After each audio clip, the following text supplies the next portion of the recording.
और आइए शुरुआत करेंगे पहली खबर के साथ। मध्य प्रदेश में भारी बारिश का सिलसिला जारी है। प्रदेश के कई जिलों में बाढ़ जैसे हालात हैं। श्योपुर को माधोपुर से जोड़ने वाला नेशनल हाईवे 552 पर रणथंभौर नेशनल पार्क क्षेत्र में पुलिया टूट गई, जिससे रास्ता पूरी तरह बंद हो गया। श्योपुर से जयपुर, दिल्ली, टोंक, दौसा की ओर जाने वाला ट्रैफिक प्रभावित रहा। गुना में 24 घंटे में बारिश जो है 12 इंच दर्ज की गई। यहां कलोरा बांध की वेस्ट बियर 15 फीट तक टूट गई। पूरा डैम टूटने की आशंका है। इससे आसपास के गांव के जलमग्न होने का खतरा बना हुआ है। प्रशासन ने एहतियात के तौर पर एनडीआरएफ और सेना को बुलाया हुआ है। नर्मदापुरम में सोहागपुर के ग्राम सांकला में नर्मदा किनारे बसे जो गांव हैं, वहां 7 मकानों में पानी भरा हुआ है। विदिशा में बेतवा नदी का जलस्तर लगातार बढ़ रहा है। वहीं स्थिति को देखते हुए सीएम डॉक्टर मोहन यादव ने आपदा प्रबंधन में व्यवस्थाओं का जायजा लिया। उन्होंने होमगार्ड मुख्यालय में अधिकारियों के साथ चर्चा की। प्रदेश के अति बारिश वाले जिलों के कलेक्टरों से बातचीत की और अधिकारियों को निर्देश दिए हैं कि प्रभावितों को तत्काल राहत पहुंचाई जाए। साथ ही किसानों को बाढ़ से हुए नुकसान की भरपाई करने के लिए भी निर्देशित किया गया है।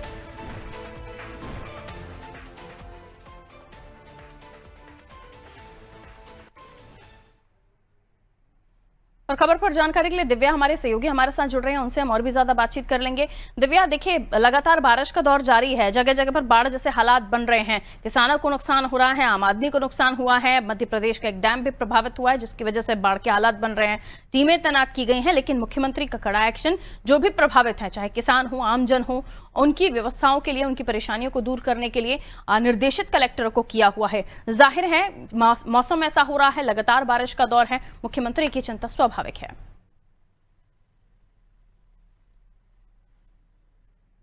प्रार्थना की कि जो ये बारिश का मौसम है, जो अति बारिश हो रही है वो अब समय और पूरे प्रदेश में जनजीवन सामान्य हो, और जो बाढ़ आ रही है जिससे लोग परेशान हो रहे हैं वो भी कहीं ना कहीं समय। आज उन्होंने आपदा प्रबंधन में मीटिंग ली, वहां पे समीक्षा ली, जहाँ पे सीएस भी मौजूद थे, डीजीपी कैलाश मकवाना भी मौजूद थे और आपदा प्रबंधन से जुड़े सारे अधिकारी भी मौजूद थे। यहाँ पे उन्होंने वीडियो कॉन्फ्रेंसिंग के द्वारा 1 to 1 न केवल बाढ़ पीड़ितों से बात की, जवानों से बात की और अधिकारियों को भी निर्देशित किया कि किसी भी पीड़ित को कोई तकलीफ ना आए, उनके पास स्वास्थ्य की, खाने पीने की सारी सुविधाएं पहुंच पाए और उनको जल्द से जल्द निकाला जा सके। और यहाँ पे मोहन यादव ने बताया भी कि 2900 लोगों को अभी तक बचाया जा चुका है और शिवपुरी में एक बस बह गई थी जिसमें कई सारे बच्चे थे, उनमें से सारे बच्चों को बचा लिया गया है। उन्होंने यहाँ जो किसान चिंतित है, जो गरीब जन चिंतित है कि बाढ़ में जिनके घर बह गए हैं, फसल बह गई है, मुख्यमंत्री ने उनको आश्वासन दिया है कि इस आपदा के बाद इसका पूरा सर्वे कराया जाएगा और फिर उनको मुआवजा दिया जाएगा। इसके साथ एक और बड़ी बात मुख्यमंत्री जी ने यहाँ पे कही थी कि जो लोग खुद आगे बढ़कर लोगों की सहायता कर रहे हैं और जो जवान राहत कार्य में लगे हुए हैं, उन्हें 15 अगस्त पर सम्मानित भी किया जाएगा।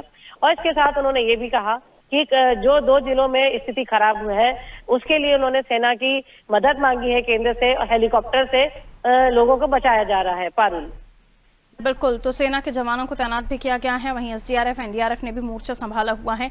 लेकिन जो बाढ़ की दिक्कत बनी हुई है, वहां पर भी हम देख रहे हैं लोगों को खाने पीने के लिए भी परेशानियों का सामना करना पड़ रहा है। क्या है समीक्षा बैठक में इस बारे में भी चर्चा हुई कि जो लोग परेशान हो रहे हैं, जिनके घरों में पानी भर गया है, जिन्हें इस तकलीफ का सामना करना पड़ रहा है कि उनका राशन भी बह गया है, उनके लिए किसी तरह की राहत हो पाए?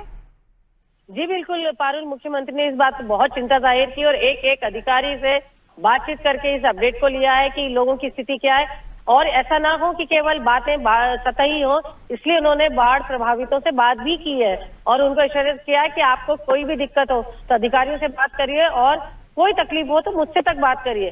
उन्होंने बहुत चिंता जाहिर की इस बात पे जो स्थिति हो रही है और वो काफी कहीं ना कहीं इसको लेके गंभीर भी थे।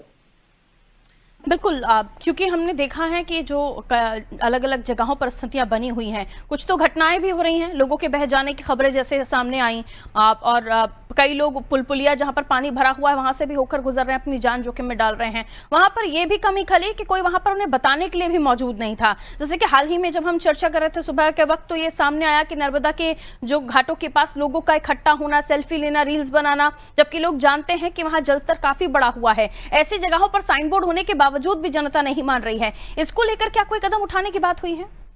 जी बिल्कुल पारुल, यहाँ पे मुख्यमंत्री ने लोगों से अपील की है कि अगर जहाँ पे बाढ़ आ रही है, लगातार अतिवृष्टि हो रही है, वहाँ मुख्यमंत्री ने वहाँ की जनता से अपील की है कि जरूरत हो तो घर से बाहर निकले, नहीं तो घर में ही रहे, क्योंकि अभी फिर से जो मौसम विभाग ने फिर से एक अलर्ट जारी किया है अगले 24 घंटे के लिए कि कई इलाकों में भारी बारिश हो सकती है, अतिवृष्टि हो सकती है, जिसमें आपके शिवपुरी, अशोक, गुना, रायसेन, विदिशा, सीहोर, ऐसे कई सारे जिले हैं। तो मुख्यमंत्री ने लोगों से विशेषकर ये अपील की है कि अगर जरूरी हो तो बाहर निकले। और ये कहीं ना कहीं पारुल लोगों को समझना होगा कि भले जान हमारी है, हमें इसकी हिफाजत करनी है, तो जब ऐसी स्थिति खड़ी हो रही है तो ना निकले और कहीं ना कहीं प्रशासन को बचाव कार्य में सहायता करे।